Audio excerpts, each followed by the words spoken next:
Hey guys, Andy McCloy here with BCI Sports Performance and Fitness. I want to welcome all you new subscribers that came to us through I Love Basketball. What we wanted to do is shoot an expanded version of our top 5 exercises. The top 5 that we went over in our last video, most of you guys should have already seen. They were designed to be beginner exercises. The ones we're going to show you today are more intermediate and advanced exercises. I'm going to bring Coach Dale in again, and he's going to start with a squatting variation. We're going to start with the 2 kettlebell goblet squat. The first squatting variation we showed you was just with 1 kettlebell.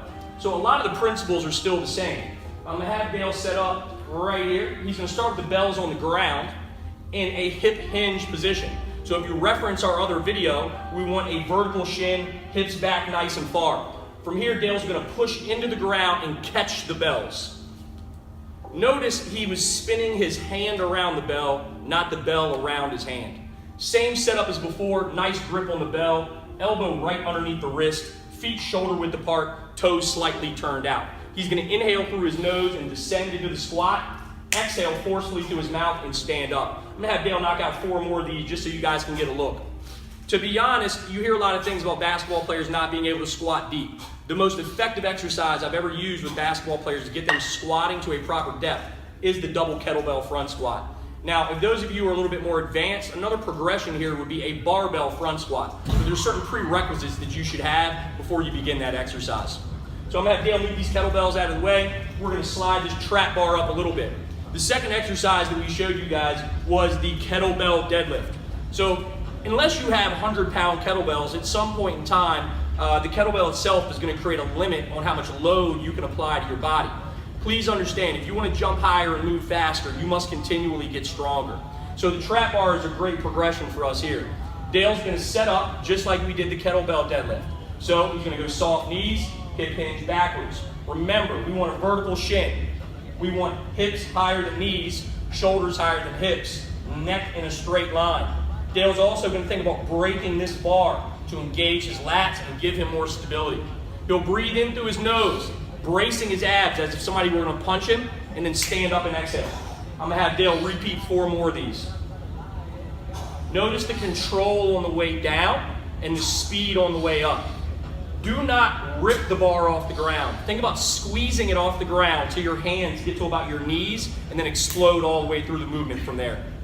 All right, guys, next exercise we're going to show you is a barbell row. In the previous video, we showed you guys how to do a 1-arm kettlebell row. Again, the kettlebell at some point in time is going to provide a loading limitation, and we definitely want to get stronger on the back side of our body, and that's the muscles that rows specifically work.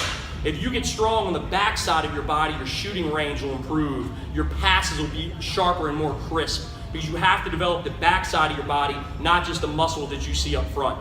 So I'm going to have Dale go ahead and set up with this bar. Very similar foot position. So we're about shoulder width apart, toes slightly turned out. He's got a double overhand grip. And again, you're going to see a theme. He's going to hinge back into this. So he's driving his hips back, vertical shin. All right.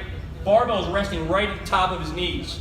This is probably a good starting point for most of you, but I'm going to have Dale go a little bit lower, right below his knees, so his torso is a little bit more parallel to the ground.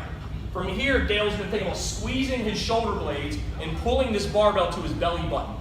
He'll then reach long, keeping this bar as close to his body as possible, and then repeat again for 4 more reps. Performing these exercises for 8 to 10 reps is probably a good place to start, but if any of you guys have specific questions, please drop them in the comments and I'll make sure that we answer them for you. The next upper body exercise that we're going to show you is a progression from the push-up. But let me be very clear, if you've not mastered the push-up, I'm not so sure you even need this exercise yet. The push-up is one of the most valuable exercises you can do. It teaches you how to link the entire body together, and it's great at building upper body strength. So we're going to go into a floor press here. Dale's sitting on the ground. He's got 2 dumbbells resting on his thighs. I'm going to make sure he doesn't hit his head on his barbell and have him lay back. He's going to bend both legs. Right now, he's got the dumbbells resting on his thighs, but he's going to bring the wrist right over top of the elbow. He's going to press straight up for me. Come down, slow and controlled, pausing, and then back up again. I'm going to have Dale complete a couple more reps. If you look at the position of his elbows when he goes down, if I draw a line from his head, it's an arrow. Remember, we do not want a T. We always want an arrow. That's safer on your shoulders. Very good. All right, and the last exercise we want to show you guys is a plank progression that we call the bear plank. The bear plank is one exercise that takes advantage of the faulty postural patterns that many of us fall into. So if you remember on the last video when we set Dale up in the plank, we showed the areas of vulnerability. We showed that people collapse a lot of times at the shoulder blades. They collapse here. So the bear plank puts you in the opposite position. So I'm going to have Dale set up on all fours. And keep in mind, this is not going to look like the normal plank. In fact, it's almost going to look like the exact opposite. So what I'm going to have him do is tuck his hips underneath of him and then push his upper back to the ceiling. I'm going to have him spin around so they can get a better view of this for me.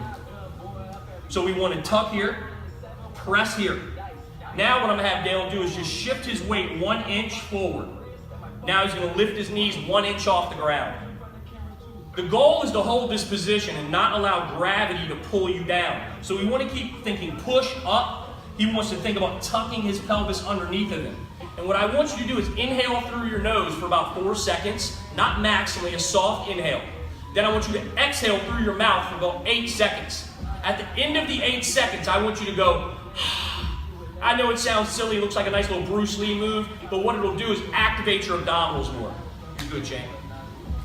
All right, guys, the bear plank is very complicated. You guys probably don't have a lot of experience with that. So again, if you've got any questions, please drop them in the comments section below. For all you that found us by way of I Love Basketball TV, I want to thank you guys for subscribing to our channel. And please share this channel with everybody that you know. We're dedicated to putting out the best strength and conditioning info, not only just for basketball, but all sports. So thanks again. This is Andy McCloy. This is Coach Dale. Peace.